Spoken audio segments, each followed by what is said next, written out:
Bienvenue sur le rocher. Peut-on réellement vivre sans voir?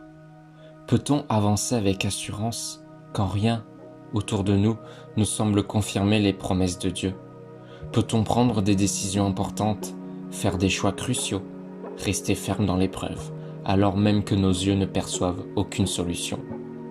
La Bible affirme une vérité qui défie notre logique naturelle. Dans la deuxième épître aux Corinthiens chapitre 5 au verset 7, il est écrit « Car nous marchons par la foi et non par la vue ». Et dans l'épître aux Hébreux chapitre 11 au verset 1, « Or la foi est une ferme assurance des choses qu'on espère, une démonstration de celles qu'on ne voit pas ». Deux versets, une même réalité, la foi. Aujourd'hui, nous allons comprendre ce que signifie réellement marcher par la foi. C'est parti.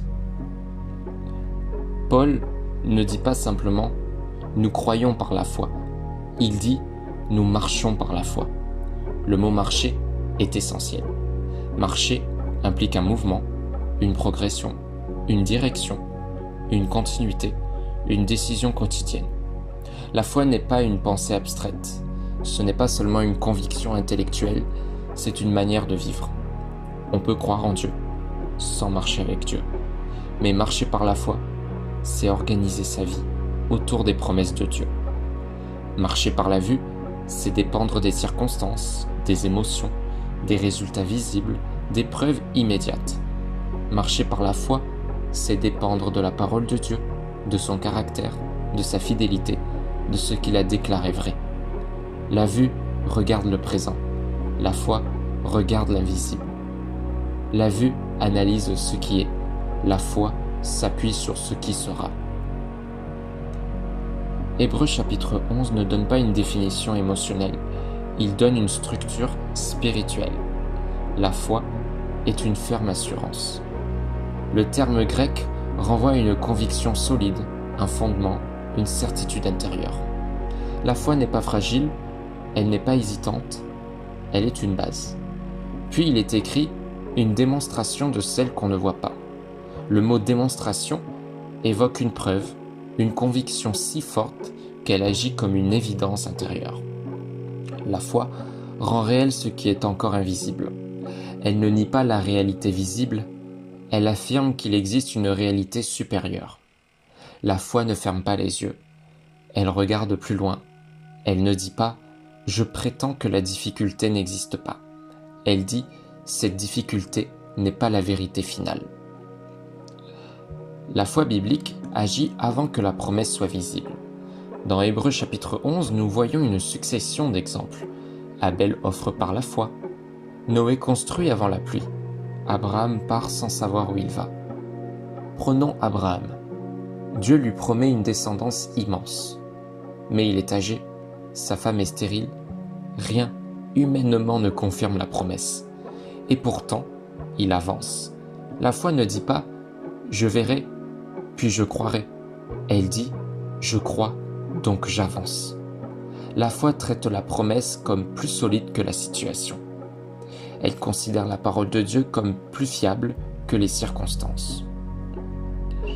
Nous vivons dans un monde gouverné par le visible, des chiffres, des résultats, des preuves, des statistiques, des apparences. On nous apprend à croire ce que l'on voit, mais le royaume de Dieu fonctionne autrement. Dieu appelle Abraham quand il n'a pas d'enfant. Il appelle Gédéon alors qu'il se cache. Il appelle Moïse alors qu'il se sent incapable. Le visible dit impossible. La foi dit Dieu a parlé. Invisible ne signifie pas inexistant. Beaucoup de réalités invisibles gouvernent déjà notre vie. L'air que nous respirons, les pensées que nous formons, l'amour que nous ressentons. De la même manière, les promesses de Dieu sont invisibles, mais puissantes. Marcher uniquement par la vue produit l'instabilité, l'inquiétude, l'impatience, la peur. Si tout va bien, la foi semble forte. Si tout s'effondre, la confiance disparaît.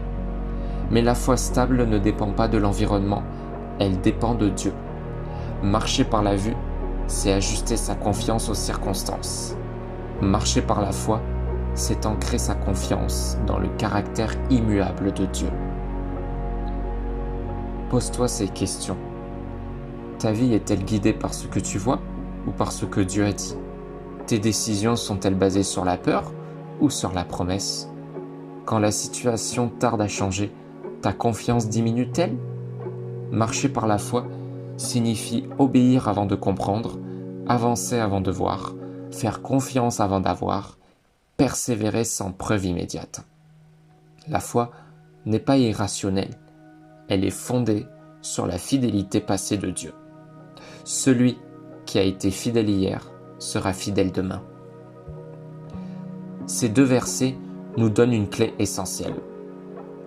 Dans 2 Corinthiens chapitre 5 au verset 7, on parle de mode de vie.